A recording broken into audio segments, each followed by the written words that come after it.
All right, welcome back to another edition of the Forts Athletics Life and Coaching Podcast. I'm your host, Dr. Charles Inferno. We're at Forts Athletics. We equip coaches and athletes with the tools they seek out in order to achieve their unique and specific goals. And we are recording on a Monday afternoon.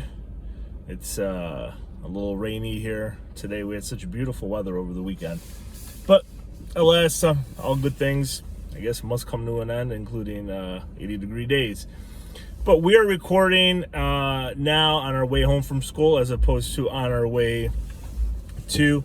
And we're going to continue the conversation of deliberate practice today because I find it so interesting and I'm so tickled that so many people, when I shared like 4 or 5 short clips about it, the topic of deliberate practice, pronouns, that there was so much positive feedback and engagement that I got on the topic. I thought that was really interesting because in essence, when you define deliberate practice and when you ask people about deliberate practice, it's rather boring, not pleasant, and really not enjoyable when it comes to the bigger facet of trying to accomplish goals and one's aspirations, really. So Anders Ericsson, famed researcher who studied experts from Florida State University, who unfortunately passed away recently, spent his whole career examining experts in fields of music, medical, business, athletics, everything under the sun had to do with elite individuals who were successful. And he coined the term deliberate practice because these individuals, from what he found, and what I found in my research and dozens of other researchers who have talked to experts in their respective fields, found that deliberate practice really has 4 main tenets, right? So we identify a goal, something that we want to accomplish. Angela Duckworth, in her book Grit, talks about a stretch goal. So something that we're really going to have to work for in order to achieve. Second thing is, once we figure out what we want to accomplish, we put 100% attention to that specific goal or aspiration. So all of our emphasis is on trying to accomplish that goal.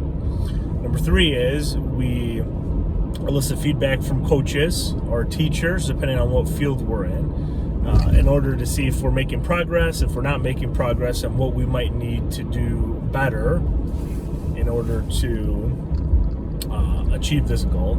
And then 4 is refine and reflect. So if we have X amount of time, let's say in track and field, a season, for example, indoor or outdoor season, or a whole academic year, August to May, we look at, did we accomplish our goal or not? We refine maybe our cues, or we decide to put 100% of our emphasis on something else that maybe we mastered in year 1 and we're going to focus on in year 2. So that's really it in a nutshell, right? 1, identify a stretch goal. 2, put 100% of our time and effort into accomplishing that goal. 3, get feedback from somebody, receive feedback from a coach or teacher.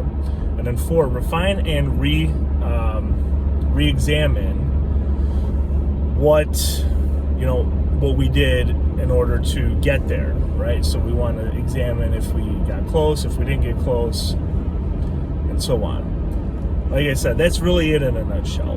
However, it sounds on the surface kind of like easy to accomplish, right? Like you pick a goal, you spend your time working on it, get feedback from a coach, and then you refine and re-examine how well you came towards accomplishing or not accomplishing that goal.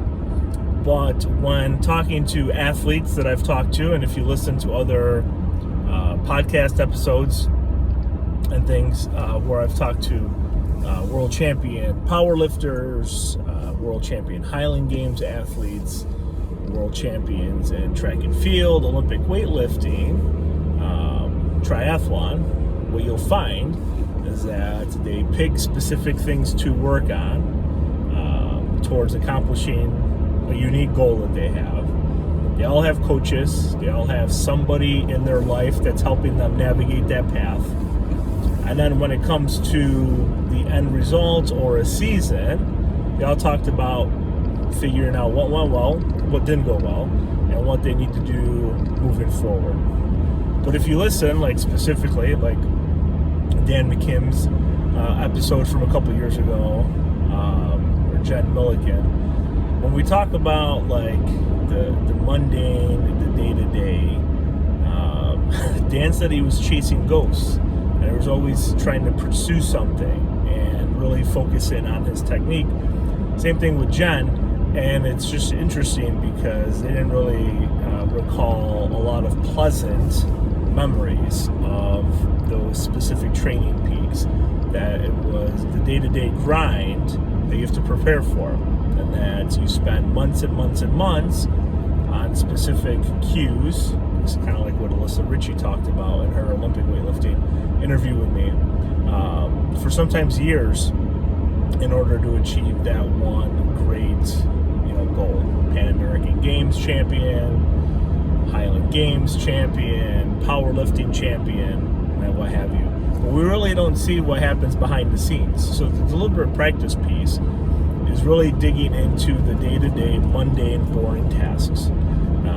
Dan Chambliss, one of my favorite authors ever, is a professor, retired professor at Hamilton College, wrote a book about Olympic champions in the 80s, and Angela Duckworth kind of piggybacked on his thoughts about what it takes to make Olympic champions, and he coined a phrase, the mundanity of excellence. Really, we're looking at doing very, very boring things over and over and over again, getting a little bit better at them over a long period of time, and if we stick with it long enough in the right system, it's going to produce results for us. So he was referring to working with athletes, or observing coaches and athletes in Mission Viejo, California, when they were preparing for the 84 Olympics. Now, Dan started his research in 81, 82, so well before the games actually happened. And a lot of the athletes were training that qualified for 80, but didn't get a chance to compete because Jimmy Carter, banned American athletes from participating at the Summer Olympics in 1980. So basically, he's working with swimmers that were chomping at the bit, or observing swimmers that were chomping at the bit to get another shot at qualifying for the Olympics. But you put all of these athletes together, kind of like a little petri dish, and you're going to elicit, for the most part, positive results. And that's what he found in his book and his research on in the field of sociology, is that if you put like-minded individuals together, it's a good recipe for producing successful results for whatever results you're looking for. He talked about swimming. He talks about, you can look at it from business, from a life standpoint also. And I just want to say thank you to those individuals who actually shared their appreciation, for my post on TikTok about deliberate practice, because as I suggested, that we don't really spend a lot of time focusing on stuff like that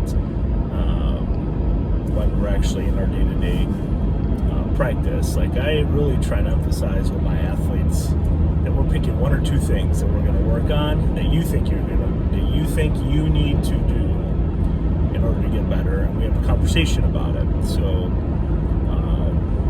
more often than not, it's tied to a distance or performance, kind of like an outcome goal, where it's tied to a specific act either happening or not happening. I'm going to throw 150 feet, or I'm not going to throw 150 feet. But really, it's working on those just like day-to-day things that I think individuals, I took them for granted when I was a college athlete and competing as a post-collegiate in powerlifting and throwing, where I don't think there's as much of an appreciation today for just that day-to-day grind, those daily wins, those small wins, tracking your progress in order to accomplish certain goals. And I think that's really important for coaches to stress with their athletes that they're working with, that it's not an overnight success story if you've never picked up a discus before on the first day, or your first meet, or your first year, or your first 2 years. Like, you do have to master certain technical cues in order to reach a defined level of success. And if we're looking at like conference championships and things, that defined level of success is, did you win or not? Did you earn a medal or not? Did you score or not? Etc. That's defined by other people's standards. Where the deliberate practice portion of it is that we might not see the results on the day-to-day, but as we continue to build and track our progress and track daily wins and really look at how far we've come from where we started, you would think that athletes might have a greater appreciation for what they've accomplished and where they've come from. And I think it's our job as coaches to try and illuminate that for our athletes, is that if they can't find a win, that we help them identify a win, that we help them figure out that there isn't wasted practices or anything like that, that we're really trying to find the best and help building on the best. Or those great performances in practice helps build confidence when we start thinking about all of the great performances that we've had in the past, that we build highlight reels and all those things. But it really starts with being deliberate with what you're doing in practice to help you accomplish your goals and your dreams. Thank you very much for listening to this episode of the Force Athletics Life and Coaching Podcast. I'm your host, Dr. Charles Infernot. Have a great